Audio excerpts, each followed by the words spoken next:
gusto volver a estar con ustedes en el espacio Fernando Aguayo América. Cordiales saludos a quienes nos ven a través de la señal de Gama Visión en el Ecuador, por Mega TV en la Florida y por OnePlus TV en el Ecuador y en el mundo. Hoy tenemos como invitado al economista Carlos Cobos. Él es el director ejecutivo encargado del Instituto Ecuatoriano de Economía Política. Es analista y también académico. Vamos a hablar sobre crecimiento económico. Permanentemente escuchamos esta frase.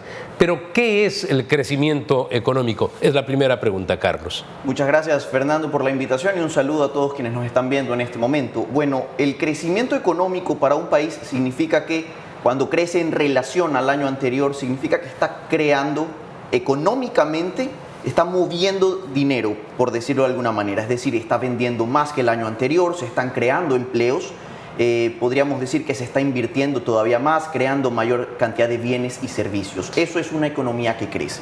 Ese sería el ejemplo más preciso. Pero, por ejemplo, en la actualidad se dice que en el Ecuador se podría llegar a ventas de 230.000 millones de dólares en el año 2022.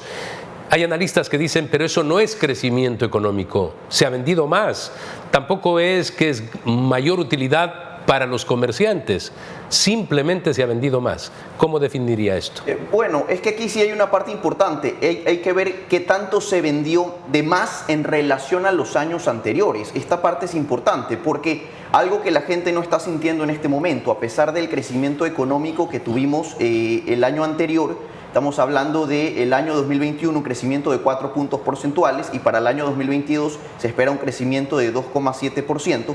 La gente o el ecuatoriano no está sintiendo que eso realmente se traduce en una mejora, y no se siente porque recordemos que en el año 2020 tuvimos un decrecimiento económico muy grande debido a la pandemia, que fue de casi 8 puntos porcentuales. ¿Eso qué significa? Que a pesar de que este año se pueda estar vendiendo más en relación al año anterior, todavía no llegamos a los niveles prepandemia. Es decir, el Ecuador todavía no alcanza la economía que tenía antes de la pandemia.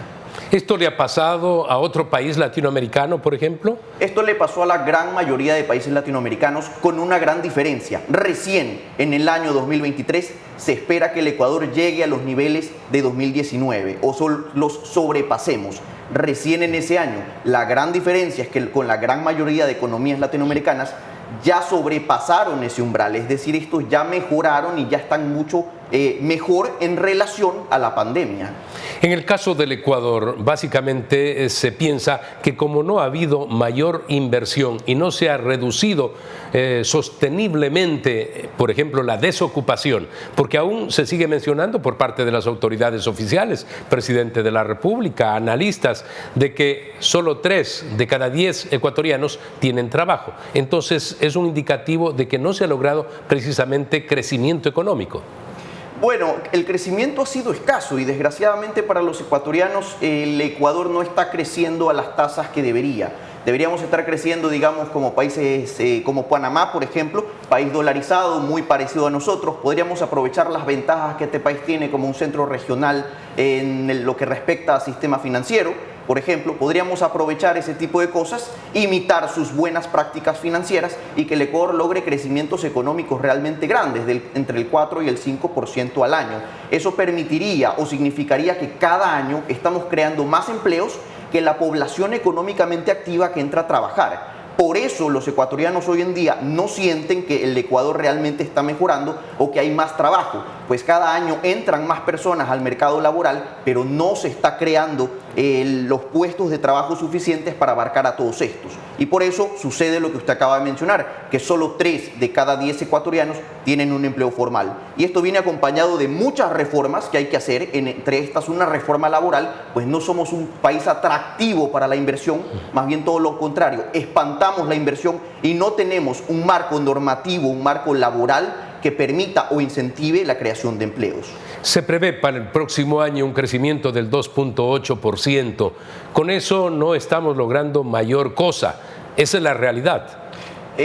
Lo ha dicho, creo que no lo podría haber dicho de mejor manera. La realidad es que si seguimos creciendo esas tasas, que al final del día resultan paupérrimas para una economía como la ecuatoriana, pues al final del día los ecuatorianos no van a sentir que hay una mejora. Nuevamente, si queremos de manera sostenida y que los ecuatorianos sientan que cada día están viviendo mejor, necesitamos crecimientos económicos mucho más grandes. Estamos hablando de crecimientos entre el 4 y el 6% anual, de manera sostenida. Esta parte es importante, porque hay quienes dicen, por ejemplo, hoy celebran que países como Venezuela estén creciendo un 10% anual. Sí, pero luego de que el 80% de su producción ha caído.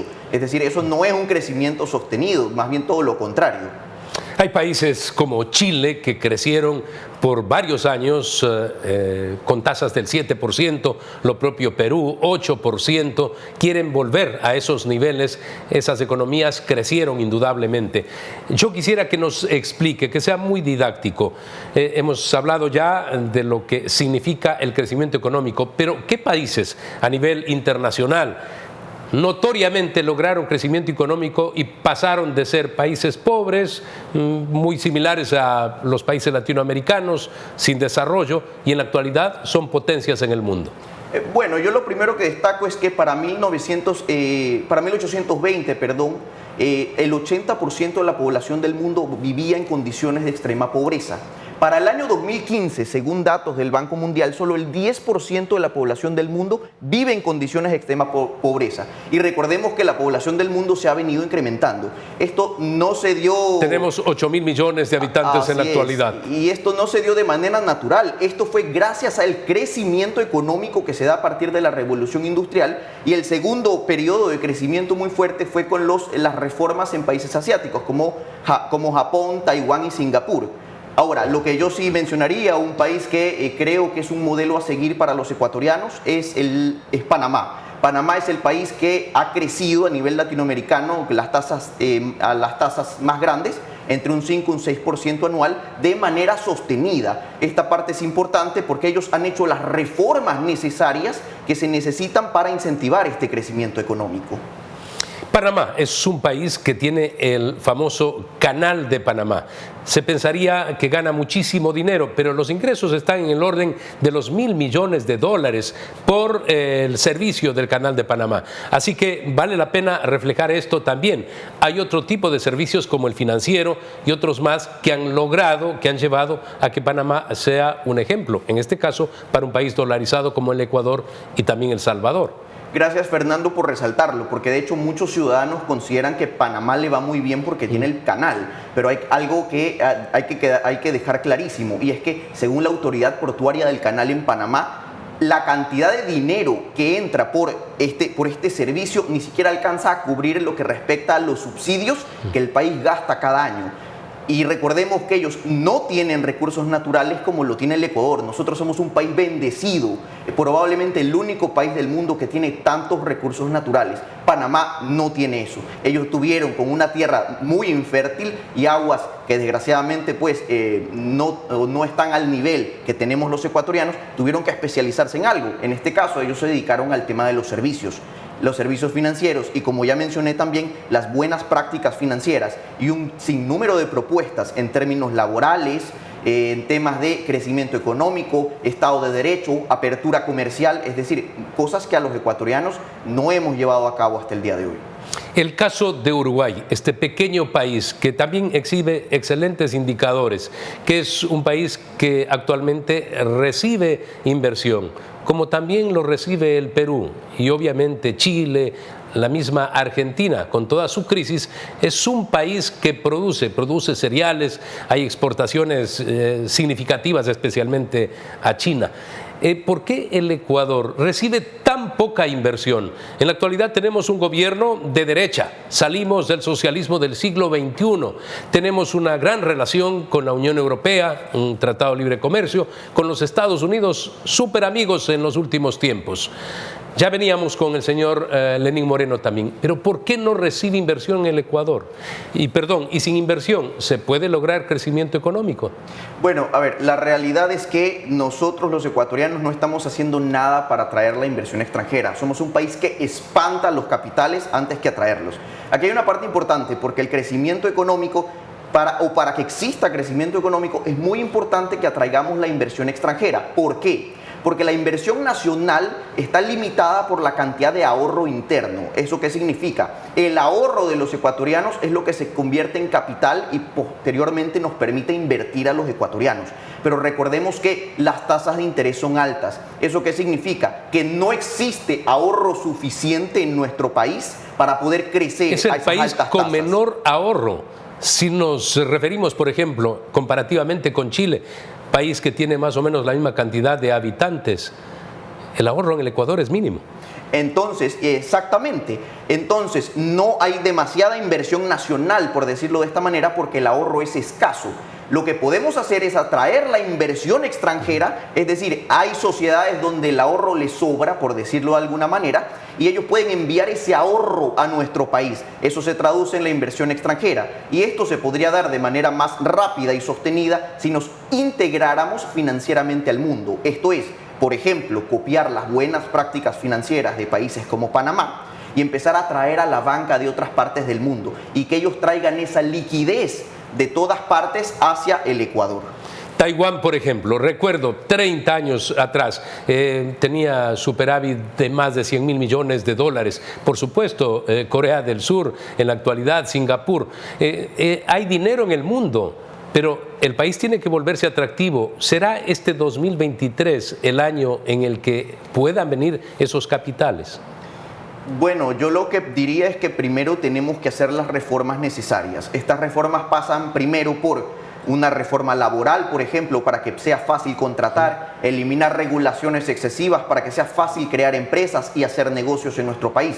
Los países que prosperan comercian libremente, y algo que no le gusta a los ecuatorianos o a los políticos ecuatorianos es comerciar libremente. Usted lo mencionó en algún momento, apenas tenemos un tratado comercial con la Unión Europea, pero no tenemos todavía tratados comerciales con los Estados Unidos, con China y con un sinnúmero de países. Mientras más comerciemos libremente, se va a traducir en materia prima barata, tecnología barata, herramientas baratas que nos van a permitir producir de mejor manera a más bajos precios y ganar esa productividad que tanto queremos y anhelamos los ecuatorianos. Entonces, estas son las tantas reformas pendientes que tiene nuestro país. Mientras eso no suceda, seguiremos con esa escasa inversión extranjera que tú mencionas, Fernando. Muchas gracias, Carlos. Un feliz año. Gracias, Fernando. Amigos, tenemos que hacer una pausa comercial. Tenemos al ingeniero Francisco Jarrín, presidente de la Cámara de Industrias de Guayaquil. Vamos al corte, retornamos.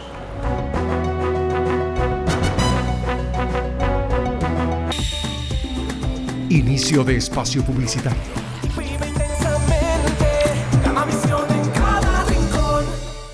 Piscina con olas inclusiva. La piscina con olas del suburbio. Una piscina inclusiva pensada para todos. Ahora podrás acceder al uso de sillas anfibias para que disfrutes de la piscina de forma cómoda, segura y gratuita. Presentar la cédula de identidad y el usuario debe acudir con la supervisión de una persona en los horarios de 8 de la mañana a 5 de la tarde. Trabajamos por tu bienestar. Alcaldía de Guayaquil. Autorización número 3697. CNE, elecciones 2023. Verde Fruit, el camino para acercar los productos de América Latina a los Estados Unidos. Fin de espacio publicitario. Vive intensamente, Gama Visión en cada rincón. Tenemos al economista Francisco Jarrín, presidente de la Cámara de Industriales de Guayaquil, con nosotros. Lógicamente, siempre se crean expectativas con el nuevo año, en virtud de que queremos para nuestros ciudadanos, para nuestros compatriotas, por ejemplo, trabajo, indudablemente también salud. Este podrá ser el año en el que ya no digamos que solo 3 de cada 10 ecuatorianos tienen trabajo, que podamos decir que la mitad de los ecuatorianos tienen trabajo formal. ¿Será? Bueno, yo creo que al iniciar siempre un año debemos comenzar agradeciendo por los logros que hemos tenido en este 2022 y realmente hacer todos el esfuerzo para lograr precisamente ese anhelo de generar oportunidades para los más de 5 millones de ecuatorianos de la población económicamente activa que no lo tienen.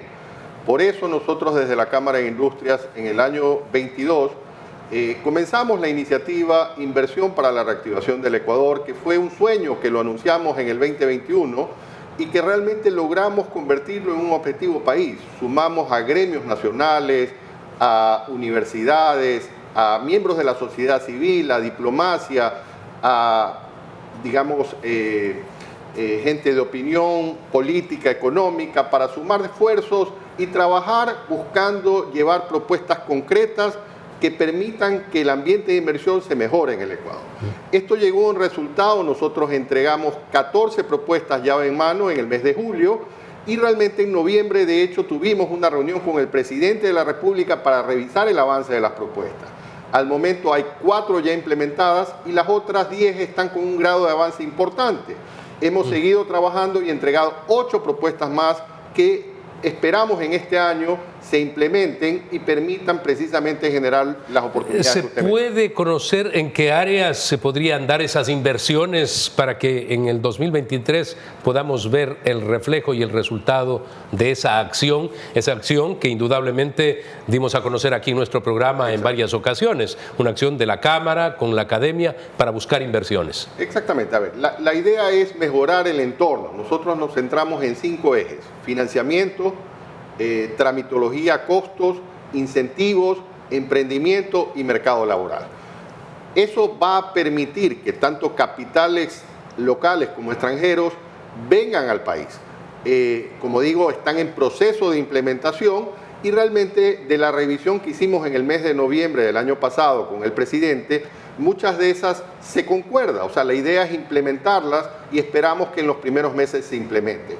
Como usted pregunta, ¿en dónde hay oportunidades? Yo creo que el país tiene importantes oportunidades en el sector de la minería responsable, que ya hoy es uno de los principales rubros de exportación y que realmente debemos incentivar y crear el marco legal. Una de las propuestas precisamente habla de generar este marco legal, precisamente unificar reglamentos para clarificar y que todo el proceso de esta inversión sea más ágil para que venga al país. Hemos visto una cifra, y esta es oficial: 18.000 millones de dólares por concepto de exportaciones de productos no petroleros y no mineros. Es sumamente importante. Si a esto se suma el que por minería estaríamos también prácticamente ingresando algo similar a banano, entonces estamos hablando de que vamos por un camino adecuado. Bueno, yo creo que ese es el camino el que debe seguir un país que quiere crecimiento. Realmente la única forma de generar oportunidades de empleo es a través de un crecimiento económico. Y precisamente por eso apoyamos la apertura que se tenga en los acuerdos comerciales que permitan que más productos ecuatorianos salgan al mundo, pero que también se abaraten el tema de materias primas y bienes de capital que necesita nuestra industria para volverse más competitiva y poder a su vez competir en los mercados. Hace pocos días conocimos el cierre de un TLC con Costa Rica. Por supuesto que podemos poner productos agroindustriales, manufacturas en ese mercado, pequeño mercado, pero importante a la postre. Igualmente podemos recibir tecnología porque ese país 30 años atrás decidió ir por la línea de la producción tecnológica incluso. Entonces es muy positivo ese TLC con un país pequeñito. Así es, Fernando. Yo creo que adicionalmente a concordar que es positivo, es el primer de los 10 tratados que está manejando que había anunciado el gobierno. Que había anunciado que ya llega a un cierre técnico. Obviamente eso es una buena señal y siempre los acuerdos comerciales debemos verlos como la oportunidad de llegar a más mercados. Costa Rica de hecho es parte de Centroamérica y hay otros acuerdos que el gobierno está impulsando en Centroamérica. Somos complementarios, si bien es una economía pequeña, similar a la ecuatoriana, pero hay oportunidades para nuestro sector industrial. Entonces, de esa forma debemos ver los acuerdos comerciales que sean bien negociados y que permitan a los dos países generar oportunidades. El presidente Rodrigo Chávez de Costa Rica precisamente resaltaba la importancia de este acuerdo con el Ecuador. También está pendiente un acuerdo con República Dominicana, entre los Panamá, países pequeños. También se está Panamá hablando. igualmente. Exactamente. Yo creo que es importante esta apertura comercial que se está dando. Nosotros desde la Cámara de Industrias de Guayaquil siempre lo vemos como una oportunidad de ampliar mercados y obviamente participamos activamente en la figura que es el cuarto adjunto, que permite a través del Comité Empresarial Ecuatoriano que los gremios podamos llevar información técnica de las sensibilidades para que precisamente productos sensibles puedan quedar excluidos y también productos que tengan desgravaciones en periodos que permitan a nuestra industria trabajar conjunto con el gobierno en temas de competitividad. Por eso las propuestas enfocadas en mejorar la tramitología, costos, para que nuestra industria, una vez que se firmen los acuerdos comerciales, esté lista para competir. Para que el acuerdo comercial, un TLC, sea ganar-ganar. Para eso está, por ejemplo, este cuarto adjunto, en donde exponen los diferentes sectores. Debería ser vinculante, no lo es, pero sin duda se sensibiliza al gobierno para que tomen en cuenta esos aspectos en la negociación. Vamos a hacer una pausa, retornamos inmediatamente.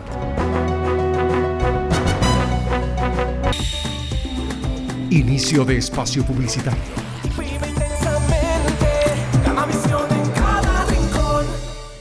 Piscina con olas inclusiva. La piscina con olas del suburbio. Una piscina inclusiva pensada para todos. Ahora podrás acceder al uso de sillas anfibias para que disfrutes de la piscina de forma cómoda, segura y gratuita. Presentar la cédula de identidad y el usuario debe acudir con la supervisión de una persona en los horarios de 8 de la mañana a 5 de la tarde. Trabajamos por tu bienestar. Alcaldía de Guayaquil. Autorización número 3697. CNE, elecciones 2023. Verde Fruit, el camino para acercar los productos de América Latina a los Estados Unidos. Fin de espacio publicitario. Vive intensamente, Gamavisión en cada rincón.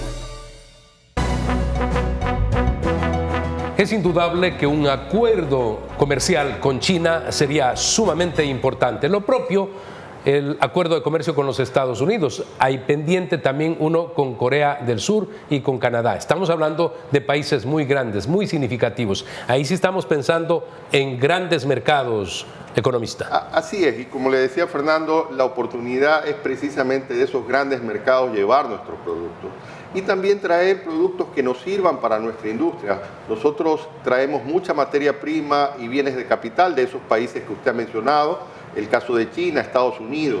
Es una buena señal la reunión que hubo en el mes de diciembre del presidente Guillermo Lasso con el presidente Biden en Estados Unidos, que esto viene dentro de todo un proceso que ha habido de varias visitas de funcionarios, tanto de gobierno como del Senado a Ecuador, y obviamente también delegaciones del sector privado y público que hemos estado yendo a Estados Unidos buscando precisamente con nuestro principal socio comercial lograr ese acercamiento y buscar precisamente que se genere una oportunidad de un acuerdo comercial, ¿no? En esa ley creada por los Estados Unidos de asociación con el Ecuador, que no necesita ratificación de la Asamblea Ecuatoriana, simplemente con la sanción del presidente Joe Biden, esa es una ley. Ahí se habla también de desarrollo económico, claro, se habla de defensa, democracia y demás, pero se habla de desarrollo económico. ¿Eso empujaría a que se dé el Tratado de Comercio con Estados Unidos? Que hay que tener claro que es una señal muy potente al ser un proyecto bipartidista, o sea, realmente no es solo un proyecto que fue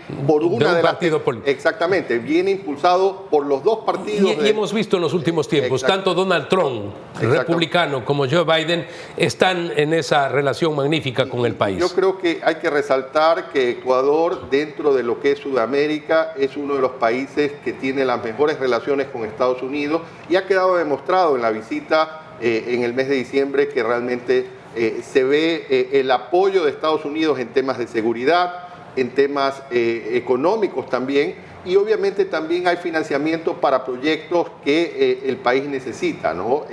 Yo creo que fueron reuniones muy productivas y esperamos ver los resultados este año, ¿no? Vale la pena resaltar la excelente labor de la embajadora del Ecuador en los Estados Unidos, Ivonne Baki, que es indudablemente la impulsora de todo lo que en estos momentos está cosechando el Ecuador en la relación con los Estados Unidos. Así es, yo creo que la embajadora Baki realmente ha demostrado su gran capacidad de lograr precisamente los mejores acuerdos y precisamente que Ecuador esté en la mente de los gobiernos, sean republicanos o demócratas en Estados Unidos, para precisamente ese acercamiento que es necesario con nuestro principal socio comercial. En el caso de un acuerdo con China, lo propio con Canadá, en los acuerdos también se abren las puertas a inversiones. Exacto. ¿Podría ser la vía, los acuerdos, para que definitivamente ya explote la inversión en un país como el nuestro, que lo ha logrado el Perú con toda la crisis política que tiene? Sigue recibiendo inversión. Exactamente. Hablando de los dos países que has mencionado, en el caso de China, creo que se viene negociando de forma clara y dejando afuera más de 800 partidas que son sensibles para la industria ecuatoriana, y realmente puede traer grandes oportunidades, no solo de comercio, sino de inversión. En el caso de Canadá, una economía también que ha sido uno de los principales inversores en la industria minera, en la minería, exactamente, capitales y que canadienses. hay un potencial importante por todo lo que significa la minería para la tecnología. Estamos, como sabemos, en una revolución industrial 4.0, que todo lo que es tecnología se viene. Ya hasta aquí el tema de Internet de las Cosas, el blockchain, la inteligencia artificial, y para todo eso se necesita componentes que la minería los da. Y obviamente decimos claro, es una minería responsable. Lo que tenemos que dejar de lado es la minería ilegal y que atenta contra la sostenibilidad. No puede seguir siendo un motivo de discusión, especialmente, recuerde usted cómo reaccionan especialmente sectores de la izquierda, sectores indígenas. El país requiere de los recursos, obviamente con la responsabilidad social, humana, que debe existir, pero no podemos ir por la línea de no se toca absolutamente nada que tenga que ver con estos recursos de la nación. Así es, yo creo que es el momento también de la sociedad civil, de exigir ponernos de acuerdo en los grandes temas. Estos temas deben ir como, por ejemplo, la inversión, la educación, el empleo, la desnutrición infantil y la seguridad. Si por lo menos en esos 5 temas que hemos mencionado le quitamos la bandera política y le ponemos la bandera del Ecuador, nuestro país tiene un futuro y podemos salir adelante. En la parte final ya del programa, la democracia establece elecciones, en este caso elecciones seccionales que van a ser el 5 de febrero. Pero no puede convertirse en un año electoral desconociendo las necesidades del país. Lo fundamental sería converger por el trabajo, buscar con responsabilidad el que cada uno cumpla sus funciones en el ámbito privado, en el sector público, y que este 2023 nos demuestre en diciembre que hay buenos resultados. Así es, yo creo que es el año de decir precisamente buscar los consensos, comenzar a trabajar en estos grandes temas que mencioné y sumarnos. La política está ahí, pero realmente tenemos que empujar todos en nuestro espacio para lograr un mejor Ecuador. Estamos hablando de que hay también una consulta y esta no puede ser motivo de politización. Exactamente, yo creo que tenemos que comenzar a tratar de forma madura estos temas y ver lo que realmente es necesario para el país. En la consulta hay grandes temas que van a apoyar temas de seguridad que todos los ecuatorianos estamos preocupados y que tenemos que estar unidos para combatirla. Economista Francisco Jarrín, muchas gracias por haber estado con nosotros. Igualmente para usted. Gracias. Amigos, recuerden ustedes que la próxima semana tienen una cita en Fernando Aguayo América, en Ecuador, a través de Gama Visión, en Estados Unidos, en la Florida, por Mega TV, y en el Ecuador y en el mundo por OnePlus TV.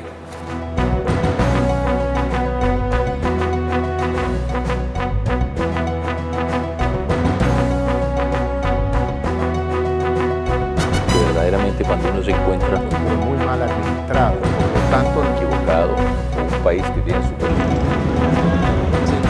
el subcontinente, porque si bien es cierto, a diferencia de Nicaragua, de enfrentar los problemas de impunidad es la del fiscal general.